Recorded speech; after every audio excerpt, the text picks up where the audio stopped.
Bonjour, dans cette vidéo, je vais décrire la maladie cœliaque et discuter des aspects biochimiques de cette maladie. Voici un glossaire avec quelques noms, définitions et abréviations qui seront utiles pour la vidéo.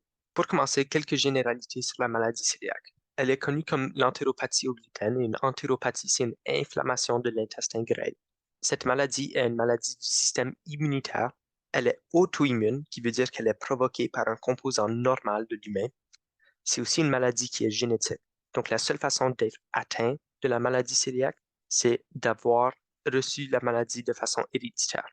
Quelques symptômes sont des douleurs abdominales à cause de l'inflammation, la diarrhée, une carence nutritionnelle, et la carence peut aussi causer d'autres affections comme une anémie s'il y a un manque de fer, une ostéoporose en manque de calcium et des pertes de poids. Donc, avant de commencer de parler de la maladie cœliaque, faisons un survol rapide du système immunitaire pour voir comment il fonctionne, parce que ça sera important pour comprendre comment la maladie cœliaque fonctionne. Le but du système immunitaire est d'identifier les étrangers qui envahissent l'organisme et de les éliminer. Pour reconnaître la variété de structures chimiques des antigènes, il faut une variété de récepteurs. Voici quelques-uns. Ils sont tous de nature protéique. Le récepteur qui sera important pour la maladie cœliaque sera le complexe majeur histocompatible 2. Les différents types de récepteurs ont des différents rôles et déclenchent des différentes réactions immunitaires. Une fois que l'étranger ou l'antigène est lié ou fixé à un des récepteurs, une grande variété de réactions immunitaires peuvent prendre place pour éliminer cet intrus. Mais comment est-ce que les récepteurs sont capables de se lier à une gamme diverse de structures chimiques? La réponse est qu'ils doivent aussi avoir des structures très variées. Pour avoir les structures variées, ils font appel à un processus nommé la recombinaison somatique. La recombinaison somatique se passe tôt dans le développement des cellules du système immunitaire. C'est lorsque une section d'ADN est excisée pour joindre un segment V de variabilité avec un segment J, et lorsqu'ils sont ensemble, ils forment un gène nommé VJ. Donc, dans l'exemple qu'on a ici, on a le gène V2J4. En considérant tous les segments B et tous les segments J qui peuvent être recombinés ensemble, ça, c'est comment les récepteurs peuvent avoir des structures diverses et donc se lier à presque n'importe quelle molécule. Maintenant qu'on sait comment le système immunitaire est capable de se lier à presque n'importe quoi qui est étranger, comment est-ce que le système est capable de savoir si c'est vraiment étranger ou si ça appartient au corps? La réponse à cette question, c'est que le corps fait une sélection positive et une sélection négative. Tout dans le développement de l'humain, dans le thymus, les cellules immunitaires sont soumises d'abord à une sélection positive. Et la sélection positive va tuer les cellules qui ne peuvent pas se fixer au CMH. Ces cellules ne se fixeront jamais aux antigènes et ne sont pas utiles. Par la suite, les cellules qui vivent encore sont ensuite soumises à une sélection négative. Les cellules qui se fixent trop fortement au CMH, donc qui provoqueraient une réaction immunitaire contre des molécules normales ou qui appartiennent à soi, sont ensuite tuées. Ce qui reste, c'est des cellules qui vont être capables de distinguer entre un étranger et le soi. Maintenant qu'on comprend mieux le système immunitaire, parlons de la maladie cœliaque. Donc, l'antigène principal de la maladie cœliaque ou ce qui cause la réaction immunitaire, c'est le gluten.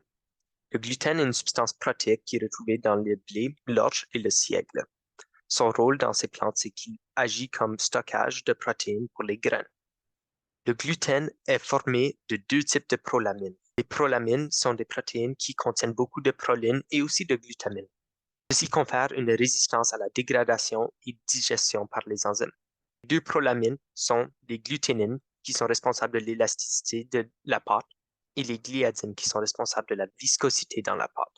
La gliadine, c'est l'antigène principal dans la maladie cœliaque. Le gluten est un mélange de gliadine et de gluténine. Le gluten est d'abord ingéré et se rend au tube digestif jusqu'à l'intestin grêle. Il y a 5 étapes dans le mécanisme de la maladie cœliaque. Ces étapes seront développées dans ce qui suit. Dans l'intestin grêle, la gliadine doit être capable de traverser la muqueuse intestinale pour se rendre à sous-muqueuse.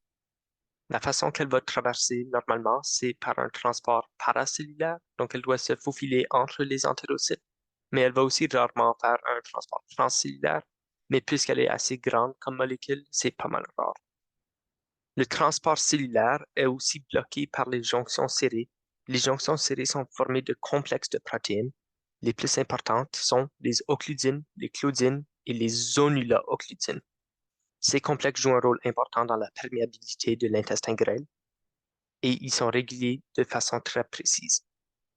La prochaine étape est la désamidation de la gliadine ou la formation d'un complexe pour générer l'épitope à l'aide de transglutaminase tissulaire.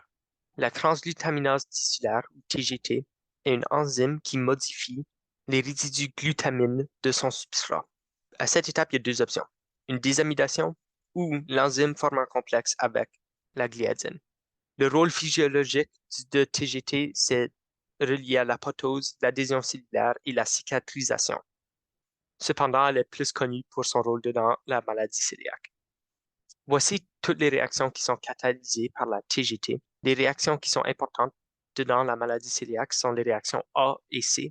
Dans la réaction A, on voit qu'un résidu glutamine est changé en résidu glutamate et ensuite forme une liaison avec un autre résidu, dans ce cas se situant sur la TGT.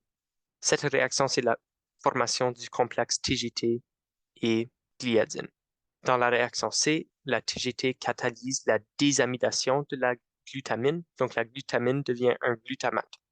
Ceci augmente ou change le potentiel de faire des liaisons hydrogènes et donne une charge négative si la glutamate est déprotonée. Donc voici la structure trois-dimensionnelle de l'alpha-gliadine. J'ai aussi mis la séquence à droite, 307 résidus de long. L'épitope est souligné en bleu et c'est une séquence de 33 résidus. En gris pâle, c'est les motifs qui vont se lier au TGT.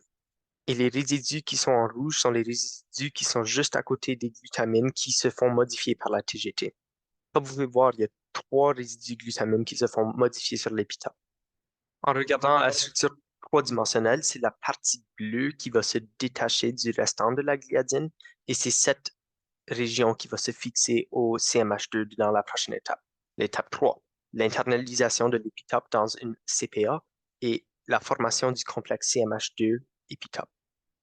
C'est à cette étape que le mécanisme va arrêter pour les gens qui n'ont pas le gène qui est nécessaire pour être atteint de la maladie cœliaque. Le gène dont je parle, c'est celui de HLA ou Human Leukocyte Antigen de type soit DQ2 ou DQ8. C'est ce gène qui code pour le complexe majeur histocompatible 2 qui va se lier au gliadine désamidée. Donc, sans le gène, tu ne fabriques pas de CMH2 qui est capable de se lier à l'épitope. Voici une image de quelques résidus de l'épitope à l'intérieur du CMH2. L'épitope, c'est les résidus en jaune. Ça ressemble presque comme un hot dog dedans un pain à hot dog, mais il faut remarquer que ce n'est pas l'épitope au complet parce que l'épitope est 33 résidus longs. Ici, ils en représentent seulement 9 pour simplicité. Donc, la manière que la gliadine est capable de se fixer au CMH2, c'est à l'aide de liaisons hydrogènes. Ces deux représentations démontrent toutes les liaisons hydrogènes en ligne rouge pointillée. Et c'est grâce à la TGT et la désamidation que les liaisons hydrogènes sont plus fortes et elles sont plus nombreuses. Si vous regardez à droite à la P6 ou poche 6 de fixation, vous remarquerez un glutamine qui a été changé en glutamate. Ce glutamate spécifique forme un réseau de liens hydrogènes avec des molécules d'eau qui sont représentées par sphère grise, la chaîne principale de l'épitope, et les résidus ou les chaînes latérales des résidus du CMH2. Si le glutamate est un glutamine, il n'y aura plus de réseau de liens hydrogènes. Donc, grâce à la désamidation, l'affinité de fixation est beaucoup augmentée. Maintenant que l'épitope est fixé au complexe CMH2, l'ensemble va migrer à la membrane cellulaire de la CPA pour présenter l'antigène au complet à un récepteur de lymphocyte T. Ceci va activer la lymphocyte T. Lorsque l'antigène se fixe au récepteur de la cellule T, elle se lie aussi à une protéine membranaire nommée CD4. La CD4 va activer une protéine kinase nommée LYK. La kinase va aller phosphoryler les chaînes de tyrosine qui sont retrouvées sur les segments reliés aux protéines membranaires nommées ITAM ou Immunoreceptor Tyrosine Based Activation Modes. Les phosphates fixés aux tyrosines agissent comme des sites d'ancrage et activent la kinase ZAP70. Cette kinase va ensuite phosphoryler plusieurs protéines et ceci va déclencher la sécrétion de cytokines. La cinquième étape, c'est la sécrétion des cytokines pro-inflammatoires. La cytokine principale, c'est celle nommée interféron gamma. Celle-ci va encourager des réactions inflammatoires. Elle va d'abord activer les fibroblastes qui sécrètent des métalloprotéases qui vont détruire la membrane basale des cellules épithéliales et va entamer l'apoptose. Elle va aussi activer les lymphocytes B, ce qui stimulera la prolifération et formation d'anticorps anti-gliadine et anti-TTG. Ceci a pour effet d'avoir une réaction immunitaire beaucoup plus rapide la prochaine fois que l'anticorps rentre en contact soit avec une gliadine ou avec une enzyme TGT. La troisième zone, c'est l'activation de lymphocytes T cytotoxiques et des leucocytes intraépithéliaux qui déclenchent davantage l'apoptose des entérocytes. Les cellules mortes sont caractéristiques des lésions de l'intestin grêle. Les entérocytes, sous le stress de la réponse immunitaire, vont sécréter une molécule nommée zonulin. Cette molécule agit comme médiateur des jonctions serrées et elle va enfin les ouvrir.